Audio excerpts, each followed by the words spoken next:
ભાઈ જો અમે હોસ્પિટલ રાજકોટ હોસ્પિટલ આવેલા છીએ અને અહીંયા બધા દર્દીઓને ફ્રીમાં દાળદા અને અનાજનું વિતરણ અને ફ્રૂટનું વિતરણ ફ્રીમાં કરવામાં આવે છે. એટલે આ દુનિયામાં ધાબળા નાસ્તો ફ્રૂટ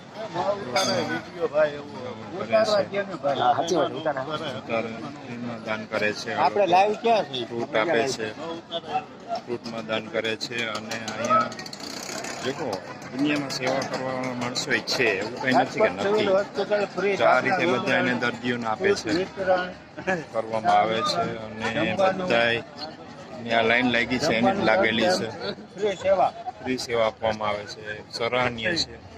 આવી રીતે જનસેવા પ્રભુ સેવાથી 1 રૂપિયા પણ લેતા નથી.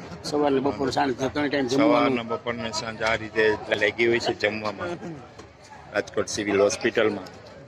તો બધાનું સરાહનીય કામ છે. આવું કામ હોય જાહેરમાં એનું સન્માન થવું જોઈએ.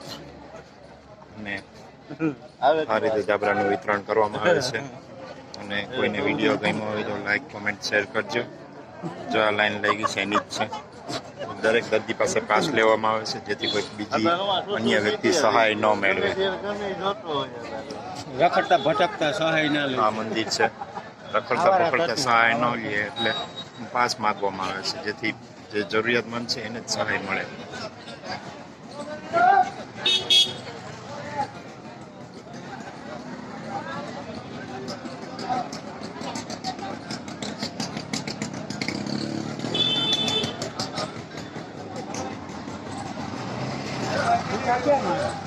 જન સેવા પ્રભુ સેવા એ દાન ધર્મ કરતા ધર્મ શ્રેષ્ઠ છે ને ધર્મ કરતા માનવ સેવા શ્રેષ્ઠ છે. એ સિદ્ધાંત ઉપર આ લોકો સહાય આપે છે. મારો વિડીયો ગમે લાઈક કોમેન્ટ શેર કરજો.